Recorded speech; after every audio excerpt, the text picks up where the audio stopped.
बलौदाबाजार में कांग्रेस ने संविधान बचाओ यात्रा निकाली और जिसमें छत्तीसगढ़ प्रभारी विजय जांगेड़ शामिल हुए और उन्होंने इस दौरान हमारे संवाददाता से खास बातचीत भी की। क्या उन्होंने कहा वो भी आपको सुनवाते हैं।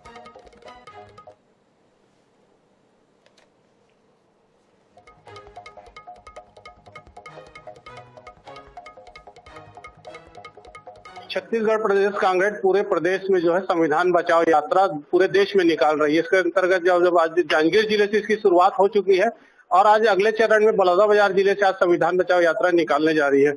हमारे साथ प्रदेश प्रभारी विजय जांगेड़ जी भी, इनसे भी बात करेंगे। सर, संविधान बचाओ यात्रा बलौदाबाजार से निकल रही है, क्या कहेंगे इसके लिए? संविधान बचाओ यात्रा पूरे देश अखिल भारतीय कांग्रेस कमेटी ने शुरू की है। इसी संदर्भ में हमारी जांजगीर में प्रदेश स्तरीय रैली हुई और आज इसी श्रृंखला में बलौदाबाजार में है। इसके बाद में बिलासपुर में भी है। देश में 70 साल के बाद में संविधान बचाओ की आवश्यकता क्यों पड़ी? प्रश्न ये उठता है कि 10-12 साल का जो शासन काल है उसमें प्रतिपक्ष के नेता राहुल गांधी जी ने ये प्रश्न क्यों उठाया कि भाई संविधान खतरे में है। क्योंकि भारतीय जनता पार्टी जो संवैधानिक संस्था बनाई थी, संविधान के माध्यम से सबको बोलने का अधिकार है, हर धर्म के व्यक्ति को अपनी पूजा पद्धति करने का अधिकार है, ये सब बातें भारतीय संविधान हमें देता है।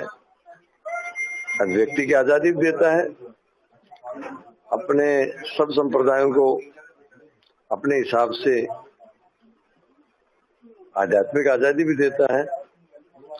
साथ ही साथ संविधान के माध्यम से संस्थाएं बनी थी जो व्यक्ति को न्याय दिलाने का काम करें, समानता, समता। उन संस्थाओं को, चाहे वो सीबीआई हो, चाहे ईडी हो, उनका दुरुपयोग किया जा रहा है। और अभी तो देखो आप, जो मध्य प्रदेश में जो हमारी जो कुरैशी थी सेना के उच्च अधिकारी, उसके खिलाफ जो वहां का विधायक नहीं मंत्री ये कहते हैं कि वे उनके आतंकवादी परिवार से हैं, जो कोर्ट के कहने के बावजूद एफआईआर दर्ज होती है बड़ी मुश्किल से और उनको गिरफ्तार नहीं किया जा सकता। कोर्ट ने सख्त, तो इससे ज्यादा कमजोरी क्या होगी संविधान की संस्थाओं?